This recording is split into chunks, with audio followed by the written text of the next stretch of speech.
dari berbagai macam yang dianggap sebagai kontroversi itu, yang paling menarik menurut saya adalah yang bermula dari seorang khotib kecil di Al-Zaitun yang mengatakan qala Rasulullah sallallahu alaihi wasallam, mengatakan itu jadi aneh karena apa? Karena nggak pernah dengar. Orang-orang itu nggak pernah dengar dan tidak pernah mendapatkan konsepsinya itu. Kenapa? Ya nggak pernah ngaji gitu.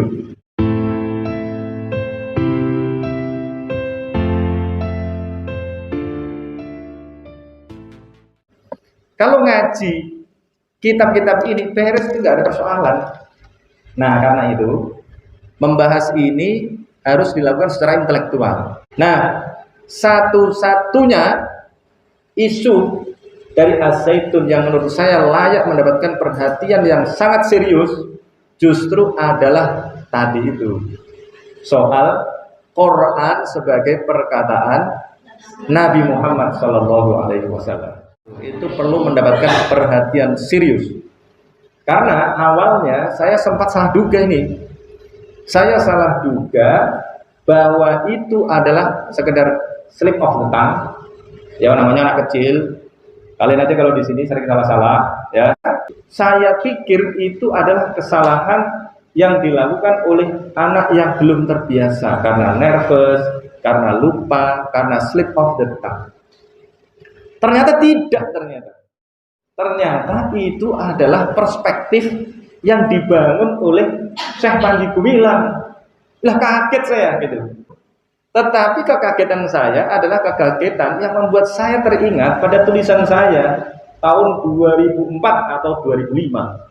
Di antara yang saya kutip adalah Fazlur Rahman. Ini bukunya, ya. Bukunya ini. Kalian wajib baca buku ini. Sudah baca semua? Wajib baca, jangan sampai tidak baca. Ya. Ini adalah gurunya Cak Nurholis Majid, gurunya Pak Syafi'i Ma'arif ketika kuliah di Chicago.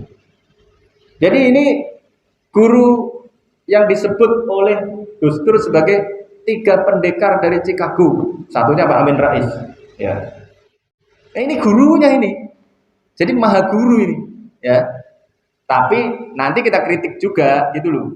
Bukan berarti kalau maha guru terus nggak kita kritik.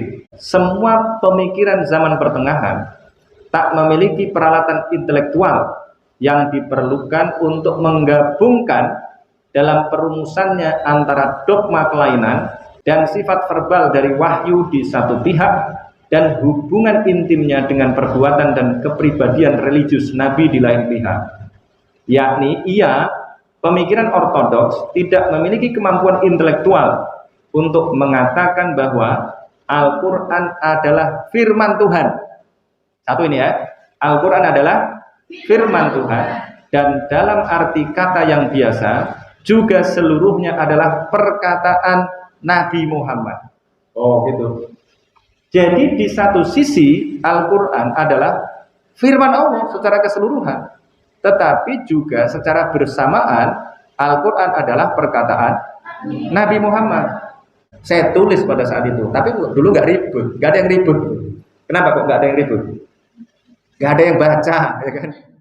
Nah tadi klaimnya tadi ortodoksi Islam, kata Rahman tadi, tidak memiliki kemampuan intelektual untuk mengatakan tadi bahwa secara bersamaan Al-Quran adalah firman Allah dan sekaligus juga perkataan Nabi Muhammad. Dan itu memang dikatakan sendiri oleh Al-Quran. Sekarang kita bahas dulu secara fokus bagaimana perspektif ini dibangun. Basisnya adalah surat An-Najm ayat 3. Nih buka, ayatnya buka. Langsung buka. Kalau mau paham caranya buka, baca, renungkan.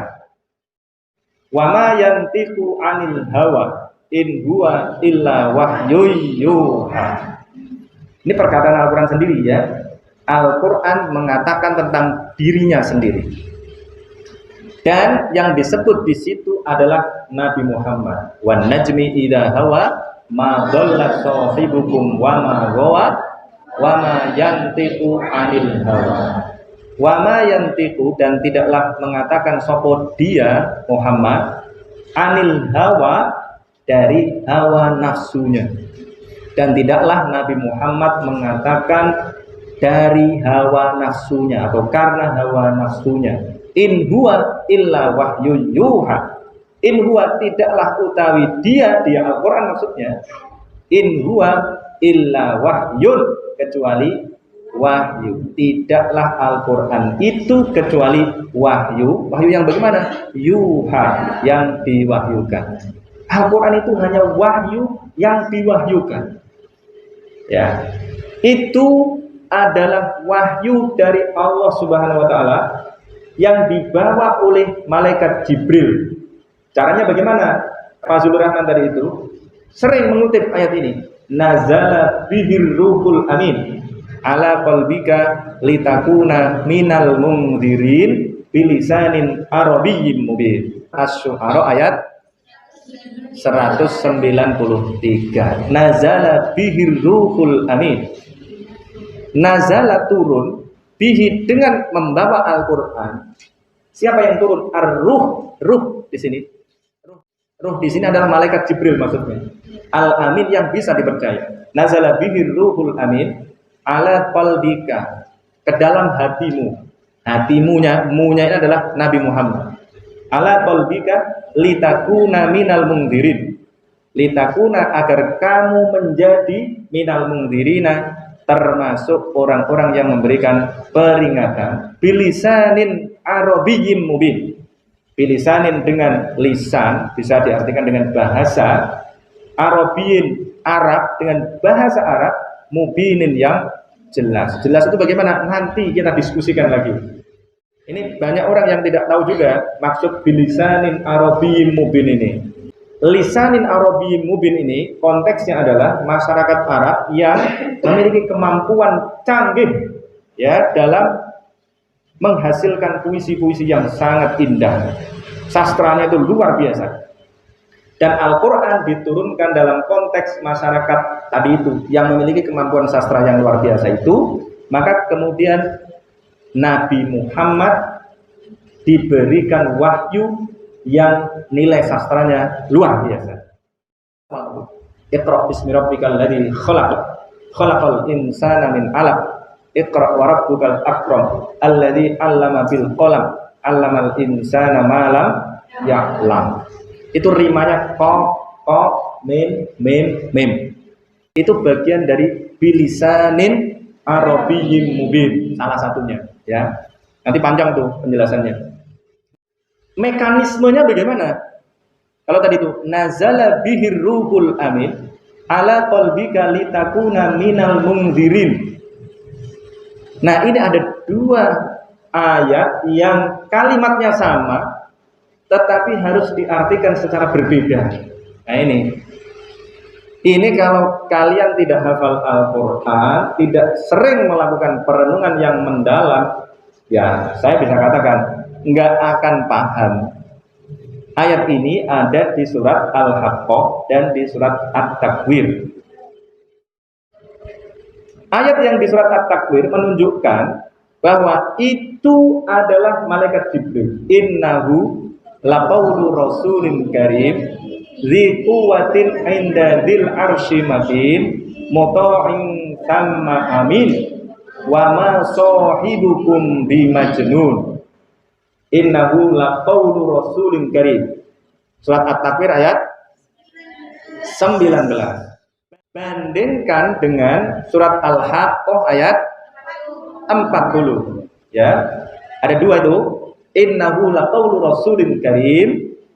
Sama-sama di surat Al-Haqqah ayat 40 innahu laqaulu rasulin karim. Kemudian di surat At-Takwir ayat 19 innahu laqaulu rasulin karim, tetapi artinya berbeda. Itu pelaku yang disebut dengan rasul di situ beda. Kalau di surat At-Takwir innahu laqaulu rasulin karim, sesungguhnya Al-Qur'an adalah perkataan rasul yang mulia. Rasul yang mulia, catat nih, rasulin karim. Dzi quwwatin 'inda dzil arsy makin, yang memiliki kekuatan besar. Dzi quwwatin 'inda dzil arsy makin, di sisi pemilik aras makin, yang berkedudukan tinggi, ya kan?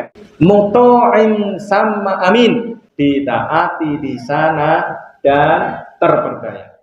Jadi ini adalah keberanian yang luar biasa menurut saya, ya. Benar nggak? Berani mengatakan bahwa qala Rasulullah sallallahu alaihi wasallam fil Qur'anil Karim, itu perspektif nomor 2 di halaman 163. Kalau qala Allah taala fil Qur'anil Karim, itu perspektif nomor 1 di halaman 162 perspektifnya. Lo gitu. Ya. Paham ini?